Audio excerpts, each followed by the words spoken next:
Horlama yalnız kuru bir gürültü değildir. Horlama sistemik bir hastalıktır. Horlamanın nedeni çok fazladır. Onun için eğer bir insan horluyorsa doktor bunların hepsini göz önünde bulundurulması lazım. Horlamayı biz genelde ikiye ayırıyoruz. Santral yani beyinden gelen horlama, periferik yani vücuttan gelen horlamalar. Santral horlamalar çeşitli ilaçların kullanımı, çeşitli mental retardasyon hastalığı, alkol kullanımı, alerji ilacı kullanımı ve antidepresanların kullanımlarıyla olur. Ama periferiden gelen horlama daha çok tedavi edilebilir bir şeylerdir.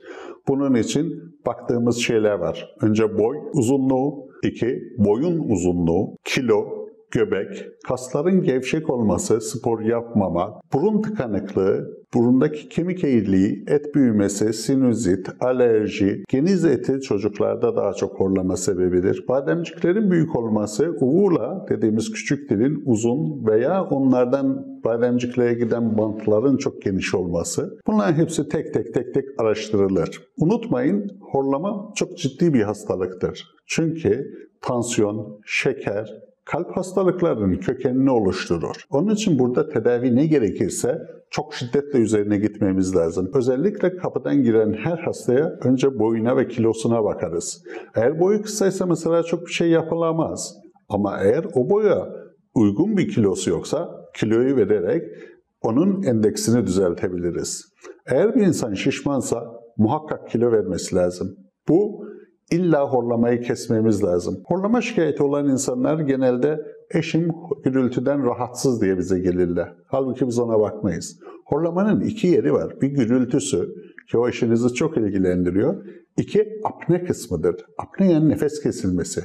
Hastanın nefesi kesilir ve böylece oksijen satürasyonu düşer. Sonra şiddetli bir nefes almayla sıçrar. Bu aslında kalbin sıkıştığını, oksijen satürasyonunun düştüğünü ve kalbin beyine uyarı gönderdiğidir. Uyan, ben rahatsız oluyorum.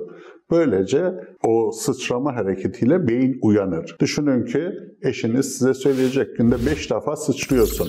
Halbuki bunlar apnedir. Bunların bir de hipopneleri var. Yani onlar eşiniz göremez. Bu oksijen satürasyonunun düşüklüğü ileride çok ciddi kalp problemleri, şeker problemleri, kilo problemleri, tansiyon problemi yaratacak. Bunun için öncelikle biz apne var mı yok mu? Bir de uyku laboratuvarına yatırırız hastayı. Bunu bir ayrı videoda çok ayrıntılı bir şekilde anlatacağım.